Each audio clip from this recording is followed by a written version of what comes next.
Well, welcome to Richie's Roost, in my outdoor studio.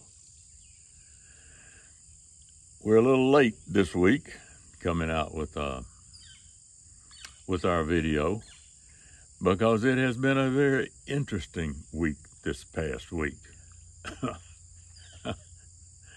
What with a couple of trips to an emergency room and several days in the hospital, nursemaiding my bride of 61 years. Kind of wreaks havoc with a schedule. But after a stent, which unblocked a heretofore 95% blocked artery in her heart, she's doing well. And we're recovering nicely. Thank you very much. But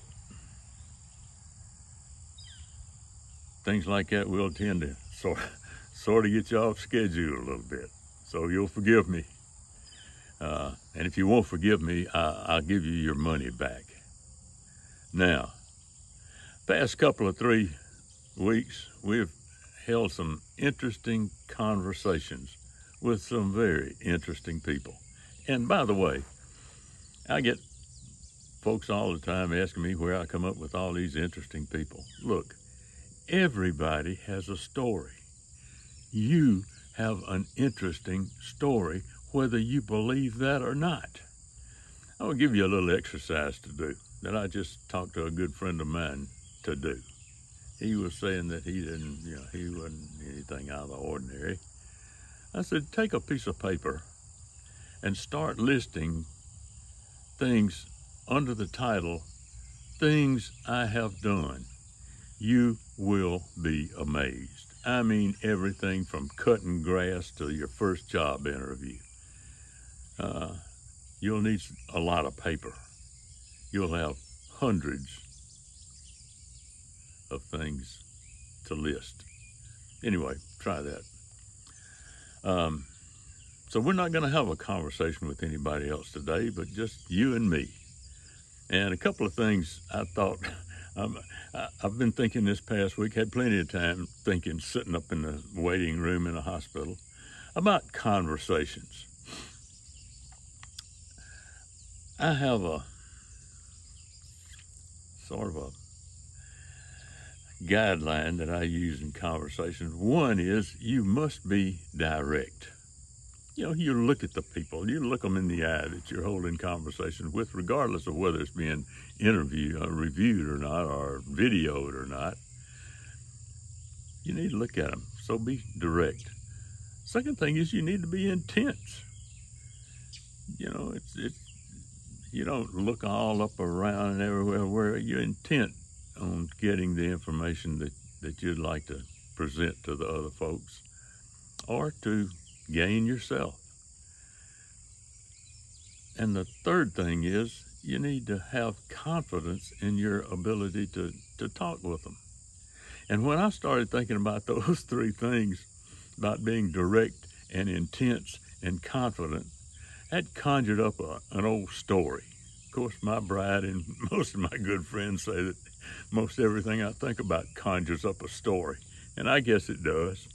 But this one I'm going to share with you to just emphasize this direct, intense, and confidence thing about interviews. A long time ago, when I was a salesman with IBM, I had a circle of really good friends, most of them salesmen like me. One in particular named Ike. I don't use last names, but those of you who've been around us a long time know who Ike is. One of my favorite people in the world, and a lot of other folks' favorite person. He's about 6'4", big red-headed, and he's one of those kind that just gets along with everybody. Everybody likes him. One thing about Ike, though, is that if you get in a boat with him, if you have a shotgun with you, or if you have a rod, for fishing and the shotgun for duck hunting. Either the shotgun or the rod are in very big danger of being dropped overboard or broken if Ike is around them for some reason. But I love him, and most folks who know him love him. Well, Ike had a customer named Bill. I'm not going to use last names, understand? Bill was brilliant. He was a data processing manager for a very large operation, and he was one of Ike's customers. Bill was brilliant, but as a lot of really brilliant people are, he also was about half crazy. He could do some of the strangest, weirdest, unbelievable things, and nobody really could get along with him but Ike. Well, we had a fishing trip planned one time between a bunch of salesmen, and some of us brought a customer along with us, which we were prone to do in those days. So we had rented a cabin over at Lake Chotard and Eagle Lake in just north of Vicksburg, Mississippi, to do some fishing. And we all congregated at the cabin that we had, a big cabin that we had rented for the occasion. It had a big open space in it, and the bedrooms were located around the outside. Now, Ike also was bad about snoring, so we gave him his own room and stuffed towels and stuff around the door so that everybody else could get some sleep. But we congregated at Eagle Lake at the cabin, and everybody was sitting out in the open area. Ike brought Bill along. I don't remember who I brought or if I brought anybody, but I remember Ike brought Bill. And we were sitting around in the open area after we got there, getting all of our tackle and stuff ready to go, getting the rods out and the reels and the... Well, Eagle Lake was known for having huge bluegills and red ear sunfish. Everybody would say if they were comparing a big bluegill, a big brim, they'd always say, boy, he was as big as Eagle Lake brim. They were big. But this time we were after some crappie. We were sitting around in the open area getting our stuff ready to go before we got in the boats and headed out. And Bill had a brand new black-handled buck hunting knife that he had just bought, and he was very proud of it. I was getting my stuff together in the tackle box, and I was sitting by a post in the big open area in the cabin, and all of a sudden I heard a thunk. Looked up, and right here by me was a black-handled buck hunting knife sticking in the post. He had thrown that thing all the way across the room and stuck in the post right by my head.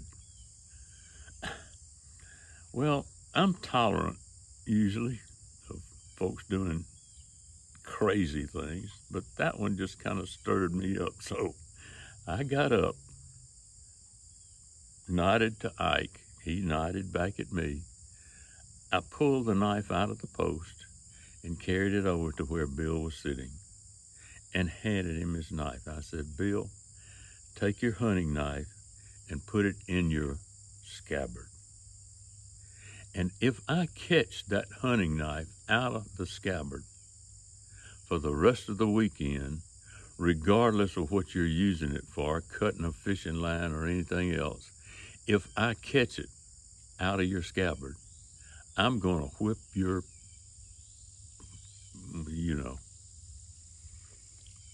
And I didn't catch it out of the scabbard the rest of the weekend. Well, we caught a lot of fish that day. And that night we gathered around the table after we'd cleaned the fish, and we were going to cook some. Bill had caught several crappie since it was spawning season who were full of eggs. And he was going to cook scrambled eggs And he also asked if we might mix some of the crappie eggs with it. Well, nobody was enthusiastic about that. Bill, with all his intelligence, and Ike, if you're watching this, you can remember what he said. He said, "You all won't eat fish eggs. What's the difference in sturgeon eggs, which caviar is made out of, and white perch eggs? I would suggest nothing. You're just eating up with the diarrhea of the routine of life." That's what he said. Eating up with the diarrhea of the routine of life. But we decided we weren't going to eat crappie eggs anyway. Well, you have seen where I was direct with him and intense with him, which are two of the three things we talked about in the conversation. But the confidence thing came up a little later. We had decided that we were going to have a little poker game while Bill was cooking supper. Well, Ike's bride, Beverly, had a cousin who lived over nearby the Eagle Lake, and he joined us. So we were all sitting around the table, except for Bill, involved in a little poker game. Well, Bill got the grease too hot, and the skillet caught on fire, or the grease in the skillet caught on fire while he was getting ready to cook his white perch caviar. And the flames were getting pretty high. Well, he was dancing around wondering what to do. And he was disrupting the poker game. Well, by this time, the poker players had a couple of adult beverages, we'll put it that way. And he was disrupting the poker game something terrible while the fire was going on in the skillet. He was dancing around wondering what to do. Well, I saw the bag of flour that he had sitting there, and, in my mind, I had thrown something white on it. I should not have been what I told him to do. I was thinking soda, primarily. Throw soda on a fire, it puts it out. But I saw the flour bag, and I said, "Bill, throw some flour on it." He said, "What?" I said, "Throw some handful of flour on it, put that fire out." Well, as most of you know, flour is extremely combustible. But he did what he was told. He reached and got a big double handful of flour and threw it on the skillet, and when he did, it exploded, and the flames started licking the top of the ceiling. Well, that got everybody's attention, for sure. Robert, who was one of our group, and he was always the problem solver, the thinker, the record keeper, jumped up, grabbed an oven mitt, grabbed the skillet, ran it outside, and poured it out. No damage done except the ceiling was scorched a little bit, but it did get all the way to the ceiling.